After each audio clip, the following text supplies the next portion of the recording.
Assalamualaikum teman-teman. Kali ini kita akan mempelajari materi kimia dan penggolongannya.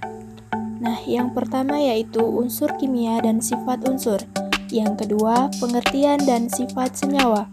Yang ketiga, pengertian dan sifat campuran, jenis campuran dan perbedaannya dengan senyawa. Yang keempat, larutan sebagai bagian dari campuran. Dan yang terakhir, pengertian larutan dan perbedaannya dengan senyawa.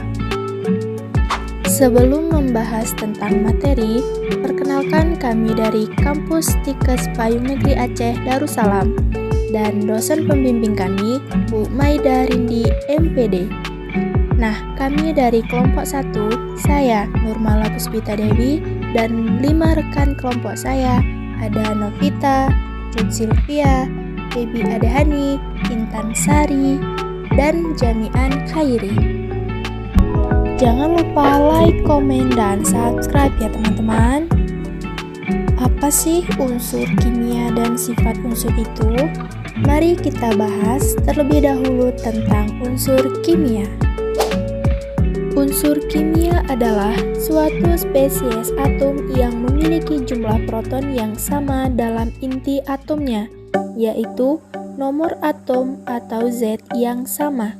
Sebanyak 118 unsur telah diidentifikasi, yang 94 diantaranya terjadi secara alami di bumi, sedangkan 24 sisanya merupakan unsur sintetis. Terdapat 80 unsur yang memiliki sekurang-kurangnya satu isotop stabil dan 38 unsur yang merupakan radionuklida yang seiring berjalannya waktu meluruh menjadi unsur lain. Besi adalah unsur penyusun bumi paling melimpah berdasarkan masanya, sementara oksigen adalah yang paling melimpah di kerak bumi. Selanjutnya kita membahas materi kedua, yaitu pengertian dan sifat senyawa.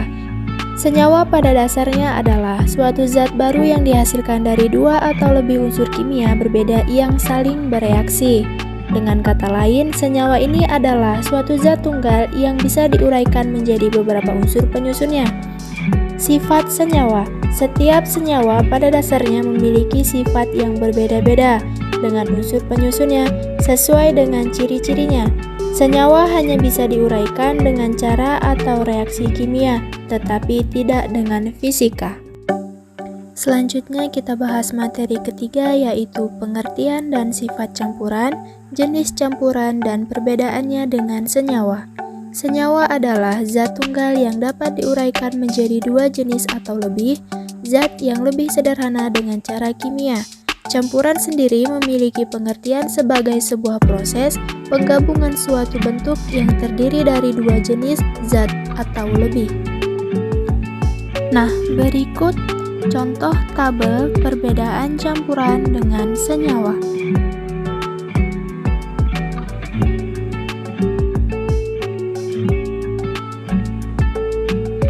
Selanjutnya kita membahas larutan sebagai bagian dari campuran. Dalam kimia, larutan adalah campuran homogen yang terdiri dari dua atau lebih zat. Zat yang jumlahnya lebih sedikit di dalam larutan disebut zat terlarut atau solut, sedangkan zat yang jumlahnya lebih banyak daripada zat-zat lain dalam larutan disebut pelarut atau solvent.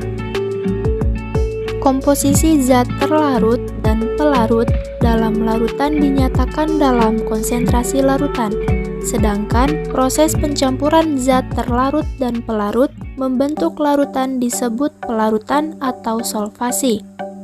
Contoh larutan yang umum dijumpai adalah padatan yang dilarutkan dalam cairan seperti garam atau gula dilarutkan dalam air.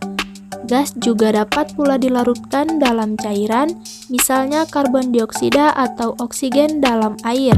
Selain itu, cairan dapat pula larut dalam cairan lain, sementara gas larut dalam gas lain seperti pula larutan padat, misalnya aloi, campuran logam dan mineral tertentu. Nah, materi terakhir yaitu pengertian larutan dan perbedaannya dengan senyawa. Larutan merupakan salah satu bentuk dari campuran zat yang terdiri atas beberapa zat, unsur, atau senyawa. Sifat-sifat zat yang terlarut tidak hilang, sedangkan senyawa merupakan gabungan beberapa unsur yang membentuk materi yang lebih kompleks daripada unsur. Sekian penjelasan dari kelompok kami. Semoga apa yang telah kami sampaikan bermanfaat bagi teman-teman semua. Terima kasih.